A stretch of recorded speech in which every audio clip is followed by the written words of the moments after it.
Hi, hello everybody. Welcome back again to another session of one question a day, learning incrementally. The question that we are going to discuss is on lamina dura, a very important exam point of view question. Lamina dura answer has to start with it is a part of alveolar bone proper, period, for 1 mark. Then it's a radiographical entity. So these 2 points will fetch you part of alveolar bone proper on a radiograph is considered as lamina dura. 2 marks guaranteed out of short notes. It forms the inner wall of the socket, tooth socket, and perforated by many openings that carry the branches of interalveolar, inner alveolar nerves and vessels, interalveolar nerves and vessels into the socket or PDL is called as the cribriform plate. Basically, it forms the cribriform plate, the inner wall of the socket perforated by many openings that carry the branches of the interalveolar nerves and vessels into the PDL or called the cribriform plate. It consists of partly lamellated and partly of bundle bone.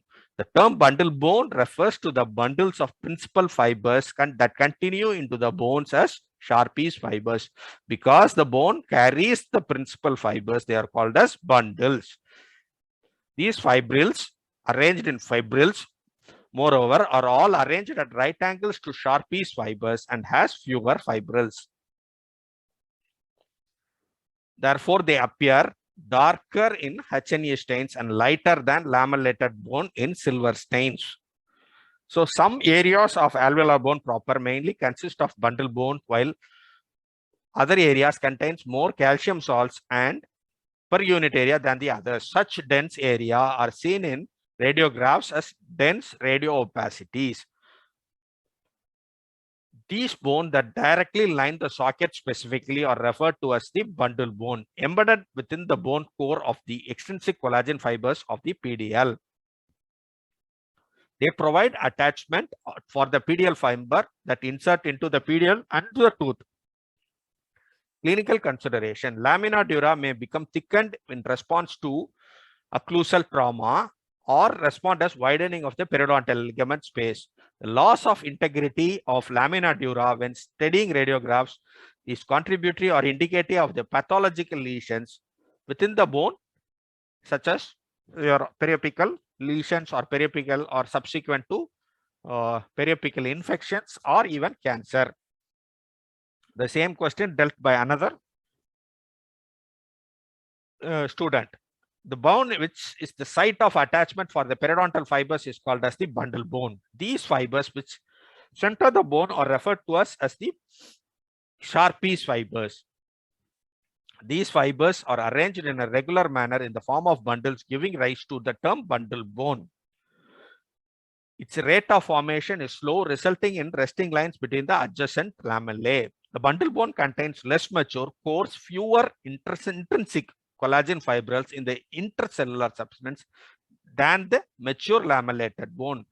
They are present in the inner wall of the alveolar socket. This type of bone is restructured to be the former part of alveolar bone proper. Lamina dura, a thin layer of compact bone of alveolar bone process, appears as a radio opaque area, white area lining the tooth socket is called as lamina dura. The increased radio opacity of lamina dura when compared to the supporting other alveolar bone is due to the difference in the orientation of mineral crystals. Again, clinical significance. Interruptions in the continuity of the lamina dura in the apical region is indicative of a periapical lesions or a pathology. The discontinuity indicates inflammation and disease process. It can be classified as type 1 and type 2. Type 1 is regular interdental and interdental trabeculae horizontal in a ladder-like fashion seen in mandible. Type 2 irregularly arranged, numerous delicate interdental and intradental trabeculae common in maxilla. So this is the radiological appearance, how they appear. Clinical significance added up. So with this, the discussion on bundle bone and lamina dura is over. Stay connected with our channel for another question a day. Learn incrementally. Till then,